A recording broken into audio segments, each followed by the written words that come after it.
It was very clear. Michael grew up here. My in-laws were very active here when we first got engaged. And of course, we were going to be living in Princeton. My parents' group of friends, many of whom are still members and we see them routinely, were so welcoming to Lori. They were so encouraging. They treated me like a daughter. Yeah, exactly. Lori was treated like a daughter right off the bat. This really was the very first synagogue that I ever got involved with and got engaged with. And so for me, this was really comfortable, really early, and has always kind of felt like home. Some of the most important things we've done at the synagogue, of course, raising our children here through nursery school, through religious school, and then participating with, leadership with parents and getting involved in bringing in new leadership at the nursery school was something that I was involved with early on, and then participating as a board member. Something that's always had a profound impact on me was 5 or 6 years old when my father, who was from Israel originally, came to the United States as a teenager when he realized there was no Israeli flag on the bima. And it was my family, my parents, that donated that. And that was something that every time I walk in, every time I think about the Jewish Center, with all the years that have transpired since then, that's a tremendous source of pride, is that my father saw that we needed a flag and donated it. Came up to think about the land next door. That was many years ago, but we were a part of that initiative. I think there's a commitment we have to making sure that this place is here. It's been here for us, it's been here for our children, that it will be here for generations to come. And part of that is making sure that we've got, a staff that really has vision for the future, making sure that this is the kind of warm place that, just like it welcomed me so many years ago, welcomes new people today. When I was on the board for 18 straight years, and I think that might be a record, and 2 of those were as president. And during those 2 years, I honestly spent probably more time being president of the Jewish Center than I did at my company or as a part of the family combined. And I don't regret it at all. I learned so much. It was enriching to me.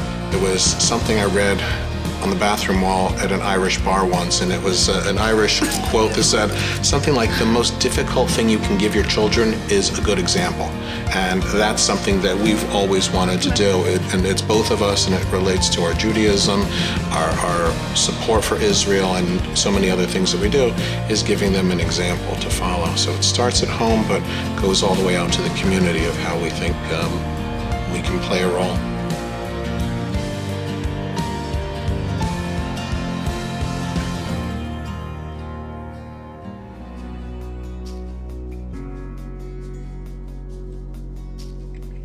I was from an active Reformed Jewish family in New Brunswick, Highland Park. The synagogue is in New Brunswick. I've always, since very little, had a big foundation.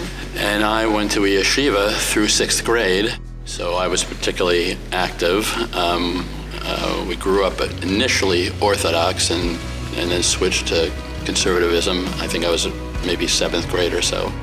Certainly now the Refugee Committee and working with Louise is just terrific. So that's been real important, and it continues to be now. I really like the interfaith things that I've done too. Rabbi Feldman asked me and Sarah just years ago to help out the Clergy Association to help create the Thanksgiving service every year. Over the years, the Bikur Holim Committee, which has morphed into the Chesed Committee.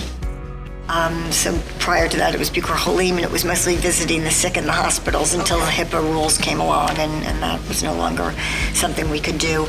And I've been on the board for maybe 17 years throughout our membership here, mostly financial.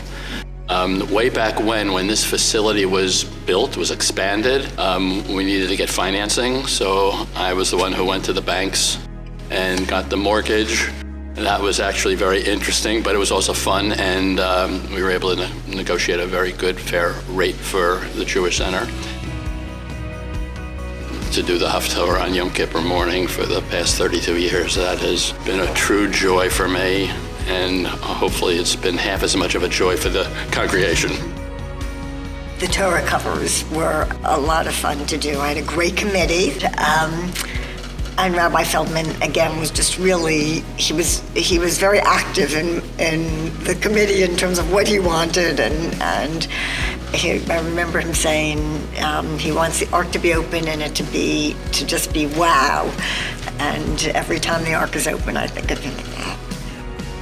Each one has a different representation of the species that are the 7 species that are mentioned in the Torah. And they're joyful.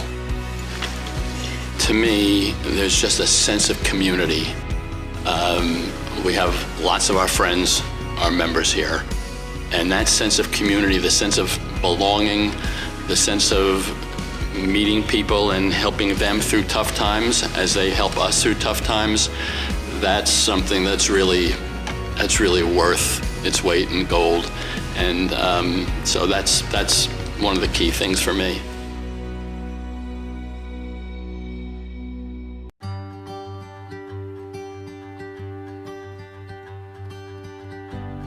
Henry's business was located in Freehold. We basically drew a 30-mile radius around it, which took us to the shore, North Jersey, or Princeton. So here we are.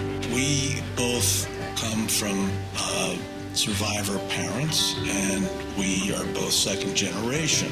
In fact, I was born in Germany, came over when I was 2.5, and grew up in Freehold, and then got involved with the building business, and that's where I wound up doing things around New Jersey. Arlene was in New York. I married a kid across the river, so here I am. I didn't get involved until 1986. Rabbi Mel Glazer, of blessed memory, realized that we had children the same age, and he invited me to come to a playgroup on Friday mornings with my son. Daniel was at that point about a year and a half old. Mel brought us into the synagogue, and Daniel kept us here.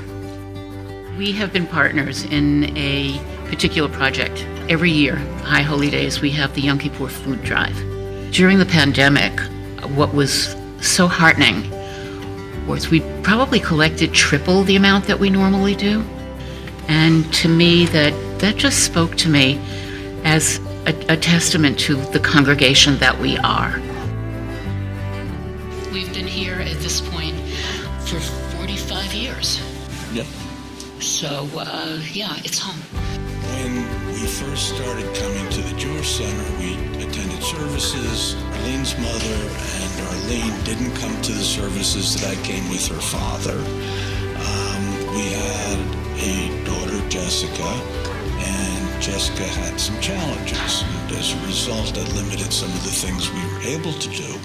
But she very much enjoyed coming here and having a lot of really lovely interactions with the people that were here, that engaged with her and made her have this be one of her favorite places. She was very severely handicapped.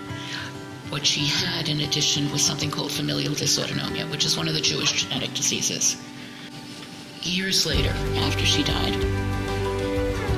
the concept of the garden was presented in the courtyard over here. And there are cornerstones in the garden. Well, one of them is the teardrop, which is the logo for the Dysautonomia Foundation. There's a chapsa on one of the corners, a flower on one of the corners, and a butterfly. And it was all in memory of Jessica. And what's very nice is to see Friday night services during the summer in the courtyard there. And in addition, because of Jessica, we became advocates for the handicapped.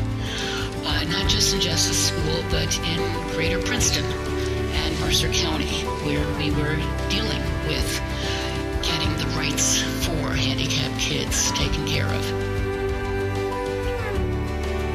Czechoslovakian Torah from Sasicha had been rescued and brought here, and we pretty much sponsored it. That was around 2010, and there was the reunion of the 5 Torahs, and I have to say it was a very emotional evening, the Yom HaShoah service that year.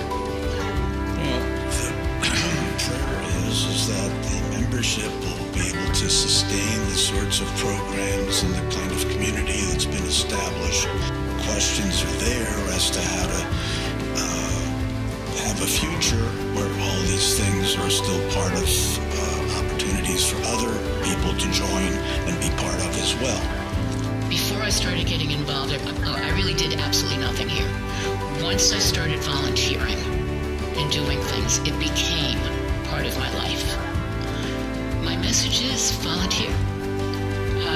As a result of that, this place became not just a building, but it became a home.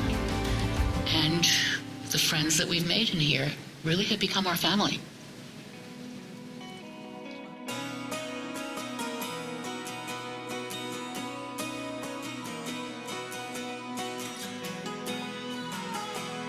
The initial impetus to join the Jewish Center was our son to get into the nursery school. But as the years went on, for me, the interest in learning more about Judaism grew, and the Jewish Center was a great place to develop that interest. I took adult education classes. I learned to read Torah, learned a lot. It really enhanced my Jewish personhood. In our own family life, we started to be more observant, and it was a good time when the kids were young, so they have those memories of Shabbat dinners, and I give the Jewish Center credit for starting me on that journey. And our first sukkah, thanks to the president that asked us. So it started that Gaveret Elkins, Rabbi Elkins' wife, was coming to my house early on. I had one child and one on the way, and she wanted to come over, and I called my mom, and I was like, what do I do? The Rebbitzin is coming over, what do I do? And she said, put out cookies and tea, iced tea, and I did. And she came over, and she actually asked me to start up sisterhood. So that sort of was the very beginning, and at first I was so overwhelmed with that opportunity, but I did it, and it was the beginning of the most amazing journey for me at the Jewish Center, developing me personally, intellectually, socially, Jewishly, my leadership skills. It was really the start of an incredible journey. Culminating in when you were the president for a couple of years. I loved it, and most people say, oh, I'm sorry, you're president. And I was like, don't apologize. This is literally one of the best gifts I've ever received, that opportunity. I see it as a center for the community to come together, to celebrate, to support each other. Literally just maybe more so, but doing what it did for us. Yeah, hopefully it continues to do for families as it did for us. I can't understate the impact it had on our children. They went to nursery school here, they went to religious school here, they celebrated their bar and bat mitzvahs here. And I think they'll always have a very profound connection to the Jewish Center, even if they don't live here. Absolutely. And if the Jewish Center can continue to do that with families for the next 75 years, that'll be a great success. It's so true.